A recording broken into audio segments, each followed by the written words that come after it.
Hola, mi nombre es Abiser Valderas y el día de hoy estaremos hablando de la diversidad lingüística exclusivamente en México.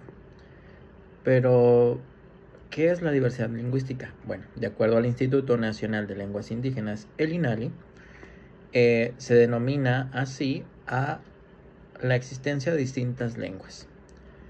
En el mundo hay una gran variedad de lenguas y de acuerdo al INALI hay alrededor de 10.000 lenguas, 7.000 de ellas orales y 3.000 aproximadamente que son de lenguaje de señas. La diversidad lingüística implica sobre todo hablar de las historias de los pueblos, los conocimientos heredados, el conocimiento enseñado de generación en generación. Y pues en México existen diversas iniciativas que pretenden fortalecer estas lenguas que se encuentran en peligro de extinción, ya sea por causas como la globalización, presiones políticas, cuestiones económicas y además de actitudes negativas que pueden tener los hablantes de esta lengua hacia ella misma. Entonces, contrario a lo que normalmente se cree, que las TICs pueden ser un limitante, en este caso vienen a favorecer el hecho de difundir y de preservar estas lenguas. ¿Por qué? Por la misma difusión y el alcance que tienen es que hay un mejor alcance. Pero bueno, hablemos de datos de la diversidad lingüística en el país. En nuestro país contamos alrededor con 364 lenguas englobadas en 11 familias y de acuerdo a diferentes censos que se hacen dependiendo de la institución, reconocemos 68 lenguas indígenas, teniendo el español como el idioma oficial.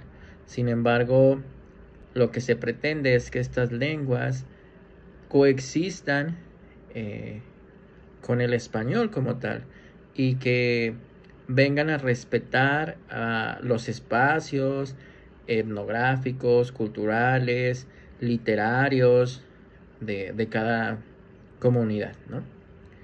Entonces, de acuerdo al INALI, hay 364 variantes de lenguas, es decir, que tenemos 11 familias, que se reconocen 68 lenguas con características históricas. Sin embargo, hay 364 variantes. ¿A qué se debe de esto? Bueno, esto se debe a la morfosintaxis de cada una, a la interpretación o el no entender o las variantes que hay entre esta misma lengua. Entonces, también tenemos que en el país gozaba de una gran diversidad de lenguas, más de las que hay actualmente. Sin embargo, una escritora, una autora que se apellida Chamerou, en el año 2015 escribe un artículo que se llama precisamente La diversidad lingüística en México. Y la autora nos menciona que es con la llegada de los españoles en 1519, donde había alrededor de 25 millones de hablantes, pero para el año 1605 ya solo quedaba 1 millón de hablantes de estas diversas lenguas. A esto se debió al genocidio ocasionado por la conquista, meramente. Entonces, debido a esto, pues muchas lenguas, como les decía, se fueron perdiendo. Entonces, con ya conquistado el país y tratando de encuadrar o encarrilar a los indígenas a lo que los europeos pretendían, a sus intereses, es que empieza la escolarización y la evangelización de indígenas. Entonces, esto produce que pues quieran castellanizarlos, pero ¿cómo vas a enseñarle algo a alguien si no te entiende y demás? Entonces, esto favoreció la creación y la aparición de la primera gramática publicada en el año de 1547, siendo el náhuatl la primera lengua beneficiada. Y es a partir del siglo XVI que diversas lenguas, entre ellas el náhuatl, el purépecha, el otomí y el mixteco, fueron escritas por misioneros franciscanos, dominicos y agustinos. Entonces, teniendo este contexto, llegamos a la época de la independencia y 100 años después la revolución. ¿Qué se logra pretender con esto? Pues bueno, la unificación del país. ¿Y cómo lo van a hacer? Pues con la unificación de una lengua. Entonces, se convierte el español en el idioma oficial. Pues deja relegadas las lenguas madres, las lenguas nativas. Y así estuvo por mucho tiempo, siendo en el año de 1939 cuando ya surgen proyectos de educación que permiten el uso de estas lenguas nativas, particularmente el proyecto Tarasco. Y es a principios del siglo XX donde aparecen ya proyectos interculturales que tienen, que son grandes promesas, pero que a la vez sufren de obstáculos económicos, como la carencia de maestros, de materiales o por cuestiones políticas. Una de las cosas que refiere como un problema como tal para estas lenguas es que llevan una vida invisible, como lo menciona Martínez Casas. Y esto es porque estas lenguas no se hablan más allá de su comunidad, solo coexisten con el español, pero generalmente en los campos, en las comunidades indígenas, donde se hablan, pero se limita a esos espacios. Entonces, actualmente México es el quinto país a nivel mundial con el mayor número de lenguas y el primero de América. Recordemos que tenemos 364 lenguas, entre sus variantes y demás. La clasificación la da el INALI de acuerdo a las 11 familias que mencionamos, en las que están distribuidas, los contextos sociohistóricos que comparten, y de ahí se hacen 68 lenguas. O sea, estas clasificaciones toman ciertos criterios, pero es una realidad que tenemos 364 variantes de estas 11 familias, que vienen siendo la maya, la otomangue, la yotoazteca, la mixezoque, la cochinilla-humana, el totonaco tepehua, el chontal de Oaxaca, el guave, el purépecha, el seri y el alguica. Es en este último en el que se clasifica a la lengua kicapú, que es una lengua nativa o materna que tenemos aquí en el estado de Coahuila y que compartimos con el parte sur de Estados Unidos. Recordemos que los kicapú pueden viajar libremente en el territorio americano y el mexicano, porque compartimos esta, ¿cómo llamarlo? Esta tribu, por así decirlo, esta comunidad con ellos. Entonces, el estado donde mayores lenguas se hablan es el estado de Oaxaca, y la familia que presenta un mayor número de variaciones o de variantes lingüísticas es la otomangue, con 220, y pues la kicapú, que es una sola. También el INALI toma como referencia criterios lingüísticos, sociales, culturales, políticos y psicológicos. Esto es muy importante. El INALI también hace una referencia que a partir de 1930 a la fecha se ha reducido el número de hablantes en el país de estas lenguas maternas, lenguas nativas. Esto suena contraproducente cuando se los vaya a contar o se los esté contando. ¿Por qué? Porque en busca de mejores oportunidades, habitantes de estas comunidades se desplazan hacia otros puntos de su estado, del país, y es entonces que actualmente encontramos en ciudades como Monterrey o como aquí mismo en Saltillo, personas que hablan una lengua nativa, una lengua materna.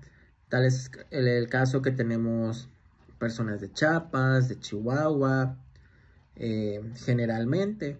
Esto buscando oportunidades laborales, de educación y que se trasladan hasta acá. Entonces, ¿qué hace esto? Pues que haya una mayor diversificación de esas lenguas. Sin embargo, se conocen en otros lugares, pero reduce el número de hablantes en sus comunidades. Entonces, cuando ellos llegan acá, pues no hablan esa lengua. Coexisten cuando dialogan quizá entre ellos, pero no lo usan como tal en la escuela, en el trabajo. Y pues las oportunidades realmente son muy nulas para que ellos puedan hablarla como tal. El INALI tiene como objetivo la promoción, la preservación y el desarrollo de estas lenguas indígenas, reconociendo la diversidad cultural y contribuir también a la consolidación de la naturaleza multicultural y multilingüe que hay en el país. Es entonces con la llegada del licenciado Andrés Manuel López Obrador, AMLO, como todos lo conocemos, que resurge esta idea de apoyar a las comunidades indígenas y darles una mayor presencia y una mayor relevancia. Como en toda nación, la educación es un pilar del desarrollo.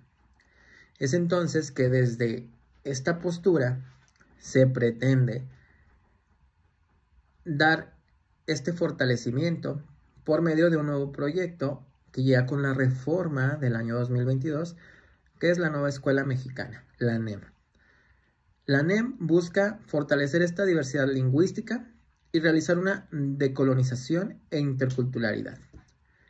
Es por ello que los nuevos libros de texto y los planes y programas en todos los niveles, desde básicos hasta universitarios, en el caso de nosotros que estamos en formación docente, que se realizan estos cambios que buscan y nos llevan a ejecutar estas ideas de cambio, de apoyo y de integrar esta diversidad lingüística que encontramos en nuestro país. Recordar y reconocer que nosotros como docentes en formación estamos en constante evolución y es por ello que vamos a estar integrando toda esta información a nuestra formación y en la ejecución de nuestra práctica docente dentro de las aulas. Es por ello que en la materia de diversidad lingüística, que está a cargo de la doctora Mercedes Luna, nos hemos acercado a los textos, a la cultura, pero también hemos creado un proyecto de acercarnos a estos escritores, estos poetas, estos narradores que tienen una lengua materna, que la hablan, pero que sobre todo producen textos en estas mismas. Y en español ha sido realmente sorprendente la cantidad de conocimientos que estas personas entrevistadas tienen. La cantidad de cultura, por así decirlo, de conocimiento acerca del arte, de la literatura, de estudios, la cantidad de premios nacionales, internacionales, la traducción de sus textos, no solo al español, sino a otros idiomas como el italiano, como el francés, el portugués, y de los escritores, poetas y demás que estuvimos entrevistando y viendo en clase y compartiendo de su literatura. Para mí hubo dos casos que fueron muy particulares y que llamaron mi atención. Una de ellas es Juan y Peñate y la otra es Ruperta Bautista, que de verdad esta última para mí me dejó sorprendidísimo por su calidad humana, por su calidad en la escritura, por su conocimiento, por su preparación académica, porque quizá creemos que por ser una persona indígena o que escribe o habla en una lengua materna que es distinta al español, no tienen esta preparación, ese conocimiento. Sin embargo, tienen maestrías, doctorados. Entonces, realmente dejan un estándar muy alto a nosotros que dominamos el español como nuestra lengua materna.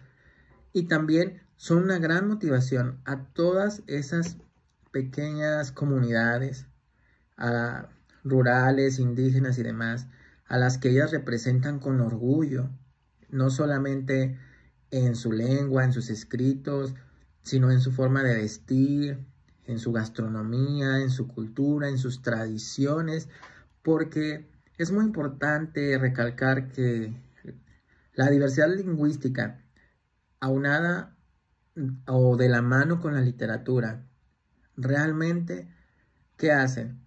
Pues nos muestran todas estas cosas que he estado mencionando.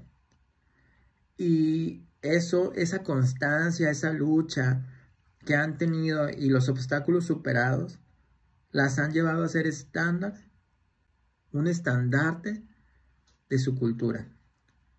Entonces, encontramos una relación entre el arte, la cultura y la preservación de estas lenguas por medio de ese compartimiento de tradiciones, de forma oral, escrita, de las vivencias, del arte en general y sobre todo de la literatura.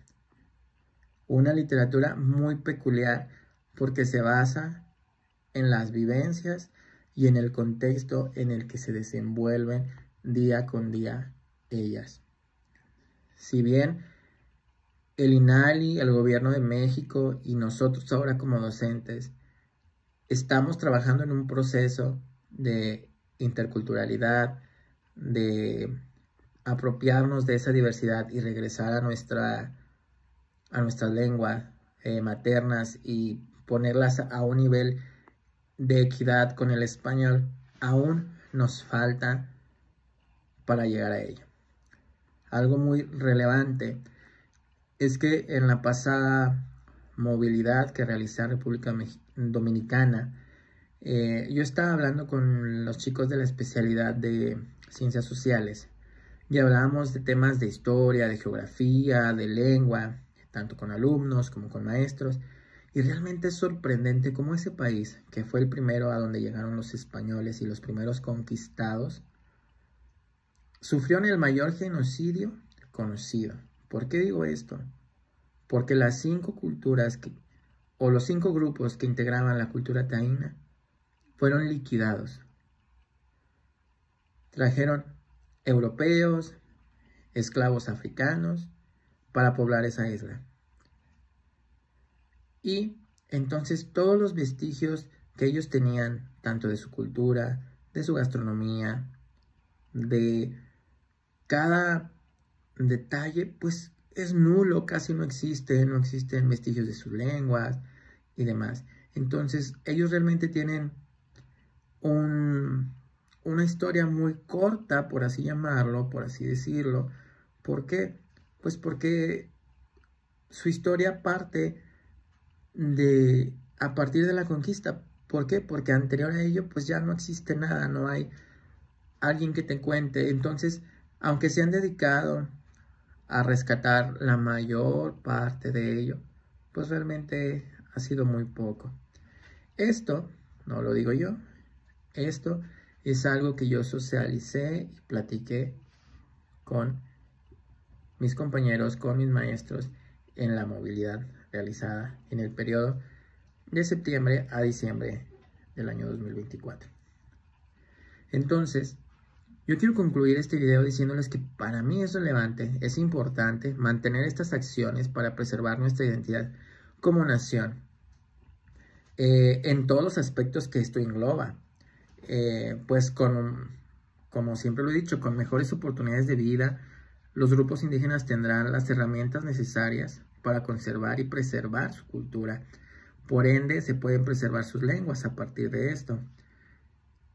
Y comprender que el punto central de esto es reconocer que deben de coexistir con el español, más allá de su comunidad, más allá de su estado, sino que, como marca la ley que atiende a la preservación de estas lenguas, debe de respetarse en todo el país y en cualquier lugar.